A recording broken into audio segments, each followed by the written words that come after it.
Frédéric Massat pour le groupe socialiste.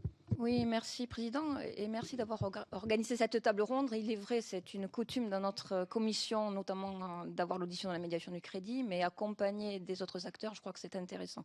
Donc effectivement, nous sommes là pour vous interroger, et surtout moi ce qui m'intéresserait, c'est vous interroger sur les produits qui, du moins les outils qui viennent d'être décidés par le Parlement, à savoir, on en a parlé tout à l'heure, le crédit d'impôt compétitivité emploi. Moi je souhaiterais savoir déjà, Madame, vous l'avez un peu évoqué, mais par rapport à la médiation du crédit, comment sur le terrain concrètement vous le développez, et vous avez dit, et je crois que c'est très important et nécessaire, que vous allez faire un important travail de communication par rapport à tous les chefs d'entreprise à ce sujet.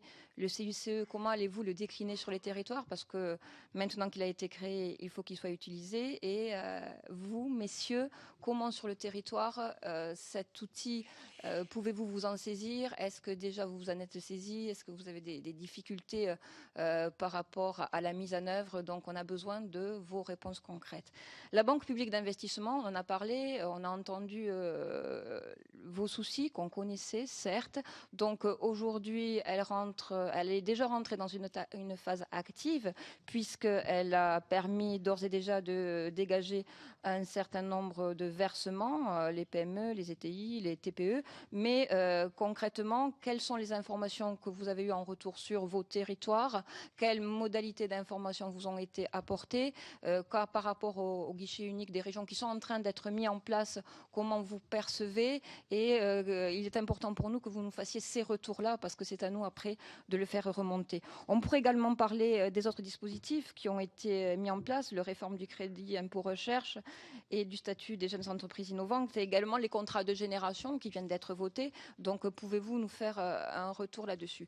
Concernant la médiation du crédit, on a bien entendu qu'au-delà de l'accès au crédit, vous aviez des problèmes importants par rapport à la trésorerie. Alors moi, je souhaiterais interroger la médiation du crédit pour savoir si éventuellement il serait envisageable, je sais que ça ne sera pas d'elle que proviendront les décisions, mais éventuellement d'avoir une diversification de la médiation du crédit pour qu'il y ait un aspect qui puisse travailler avec les banques sur le problème de trésorerie. On a bien entendu qu'aujourd'hui, les problèmes de trésorerie, et parfois pour des sommes qui n'étaient pas si importante que ça, poser des problèmes. Donc à ce sujet-là, est-il éventuellement envisageable d'étendre le périmètre de cette médiation, qui ne serait plus appelée médiation du crédit, mais qui pourrait prendre d'autres formes, dans la mesure où effectivement, je crois que, puisqu'en plus elle a été prolongée, on reconnaît tous son bien fondé, son utilité et sa capacité à être réactive sur le terrain, et ça c'est le plus important.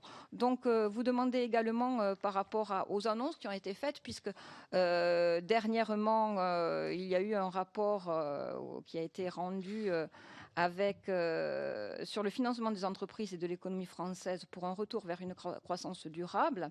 Donc c'est Paris Europlace qui a publié ce rapport.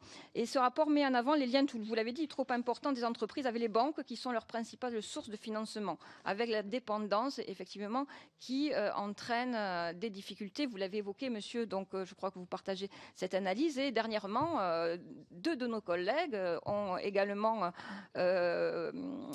nous ont remis un rapport, le rapport Berger-Lefebvre, qui propose des pistes pour dynamiser l'épargne financière des ménages pour le financement de l'investissement et de la compétitivité.